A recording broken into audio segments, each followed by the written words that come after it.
Now, if you're the only guitar player in your worship team, then you've probably grappled with the age-old question, which is all about how can you combine both the melodic beauty of playing lead guitar and yet at the same time balance it with the rich harmony of rhythm guitar and using cool chord voicings. Well, you see, too often focusing only on rhythm, it can leave us longing for some of those soaring melodies. While playing lead the whole time, we can also miss out on the harmonic richness that's on offer when we play rhythm with the right voicings. But what I found is an approach that can bridge this gap really beautifully. And it's an approach that empowers you to really harness both worlds, ensuring your sound feels both full and complete, even when you are the only worship guitarist in your team.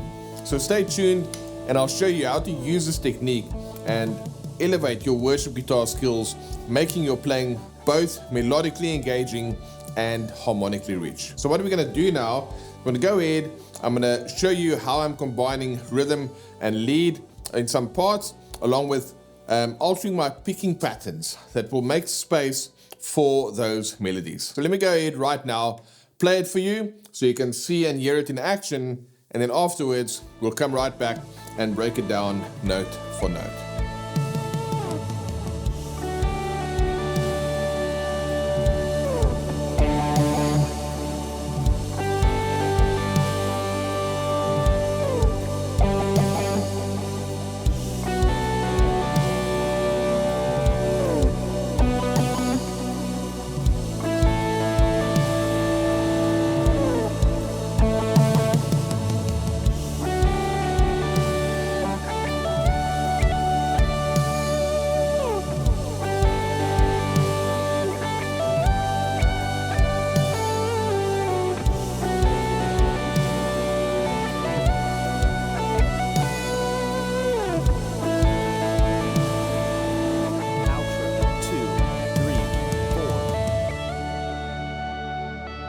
Alright, so the first one I did, it's actually quite a vibe to have all of that space and then with those 16th notes half muting the root notes. It was more done as a teaching experiment to kind of show you just to play the root notes so you can know what the voicings are that you're playing. So if I had this on the D,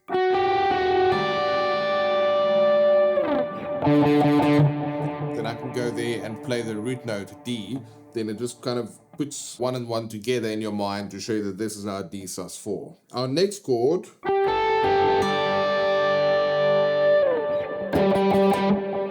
then that went to a G because it was a G sus9. Our next chord went to a B, and you can also play it higher. And then our final chord, you can either play it low as an A or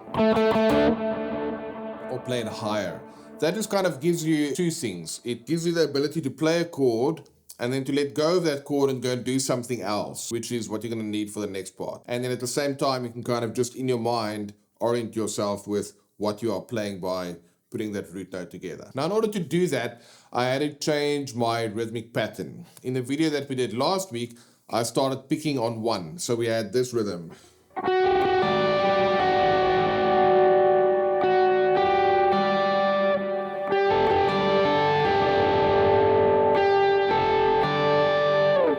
And when I do it together like that, there's not a lot of space. So for this one, so instead of picking on the beat one, I played 1 E and a, 2 E and a. So here's my rhythm. 1, 4, 1. So the rhythm goes like this. 1 and a, 2 E and a. So my strings would then be 3, 2, 3, 1.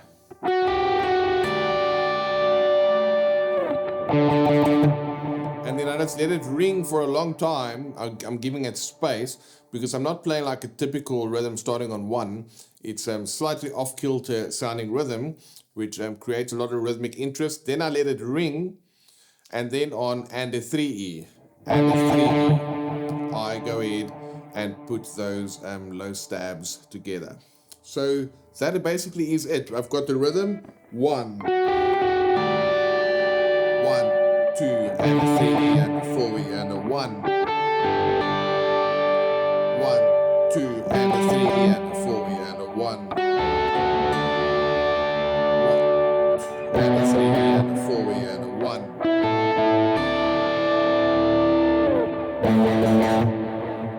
And like I said, instead of playing the B and A low, you can do that higher.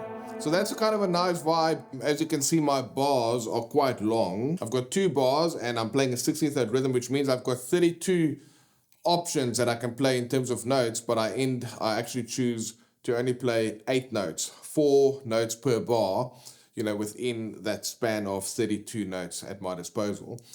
So that creates a lot of rhythmic interest. So that was the first part, to just kind of get you used to playing a voicing and then moving away from the voicing and playing some single note stuff. If you want to learn how to play those voicings, a lot of information for you in the description to find out how to play these voicings and also get to the video that we published before this one. Now moving on to the lead guitar part, what I'm going to show you now is just the additional lead notes that I've added in here, just so that you can kind of see what you can now do to go ahead and add lead to these chords that we are playing already.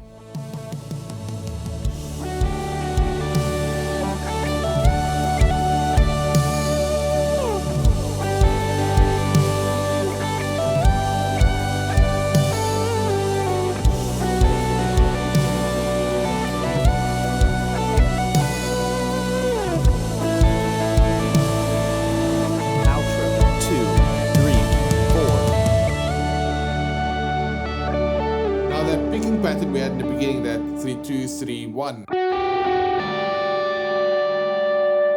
It's going to stay the same for all the chords. And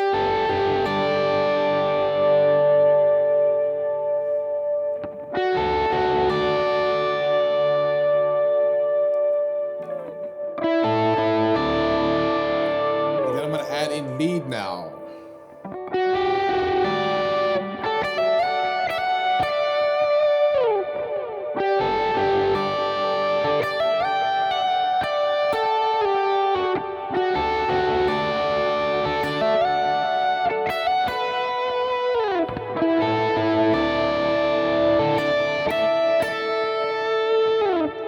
So as you can see, that's just some nice fills that I can play within those chords. Of course, these are, again, extended chords. Some songs you might find that they play that same harmonic rhythm, meaning the extended time on a chord.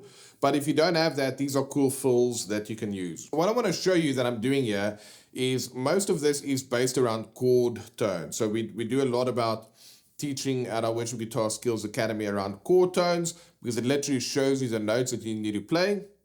But when you only use chord tones on their own, it can get boring. So you want to use non-chord tones to kind of spice things up. Again, we've got a detailed video explaining that whole concept. You can just check the link in the description. Now, if I just look at my notes that make up D major, it's D, F sharp, A.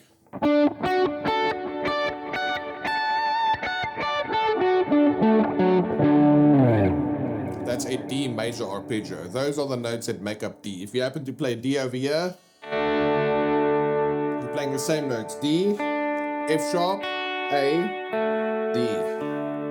So those are the notes that make up D. But now, in order to make that a little bit interesting, I am using phrasing, which is my rhythm and articulation. And then I'm also using non-chord tones to kind of spice things up a little bit there. So my chord sounded like this.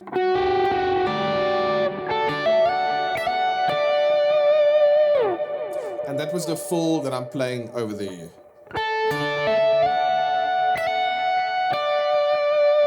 And all the notes that I play there, except for one, belong to D major. So the A is a chord tone of D.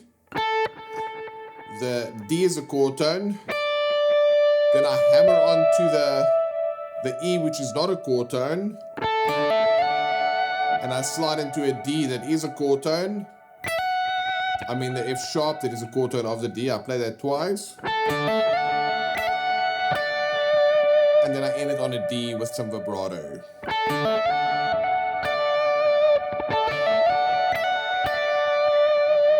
So with a chord.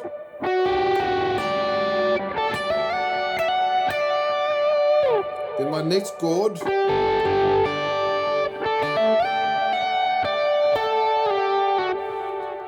Got a descending line here now. So the first one went up, the second one comes down. You'll find that this balance of opposites, you'll find it in music a lot. Tension versus resolution, going up, coming down, playing low, playing high. When you balance these different things together, that ends up to be more pleasing to the ear because of the structural alignment, if you will, of your melodic phrases. It just makes sense. You've got a nice balance in there. Anything in life, whether it's a building, whether it's a meal, whether it's a piece of art, whatever the case may be, there needs to be balance, and there needs to be the balance of opposites. So what you've seen me use here is I've got the long ringing notes, then I've got the melodic fill. So those are playing a chord, playing a melody. Then I'm taking the melody up for the one chord, and I'm coming down for the second chord. That melodic opposites there is a good example of how to use that. So for D, I went. For G, all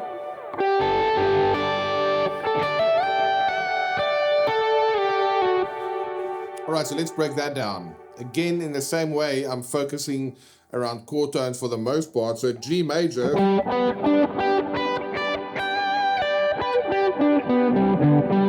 those are my notes of G major, which will be G, B, and D. And when you play a G chord like this, all the notes are G, B, D, G, B, G.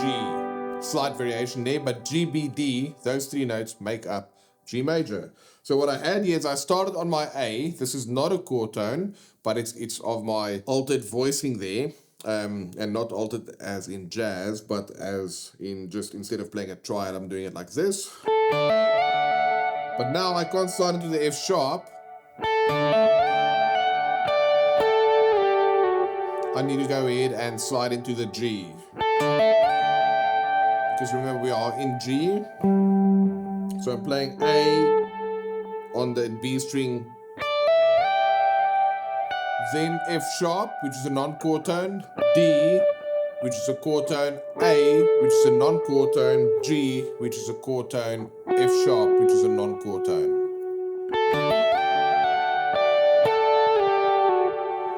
And that rhythm is a very solid rhythm. And then I'm just descending the line like that,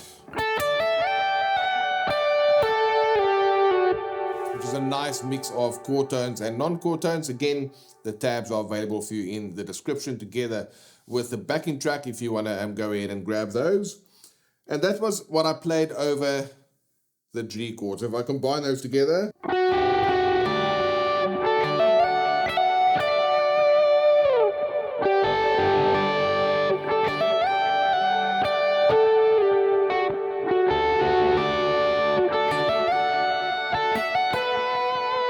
that's what I did over the B. So that same idea that I had for the D major chord. Now the F sharp, instead of being the third over the D, the F sharp is the fifth over the B minor. Then I played fret 10, 12, 14 on the E, and I ended it on that B note.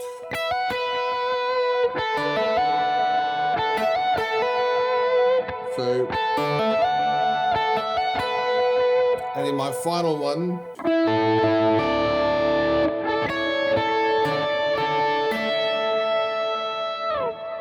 and it's basically just doing again, I'm starting on a chord tone, C sharp, A, D is a non-chord tone, E is a chord tone, and I'm using this concept of passing tone. So what we had here, I'm using that same concept there again for the A major. So what is the lesson here? Leave space. You can play your chords by not starting on one slightly off-kilter rhythm like I've shown you. It sounds cool. You're leaving space. And then you are combining chord tones and non-chord tones together with interesting rhythms, which is your phrasing and articulation. You could see I use hammer-ons, vibrato, slides, and pull-offs, and hammer-ons. So I'm pretty much using most of my articulation techniques there. The only thing we didn't use there is string bending. So when you combine phrasing together with chord tones and non-chord tones, then you end up with some cool melodic patterns that you can go ahead and use when you want to combine rhythm and lead together.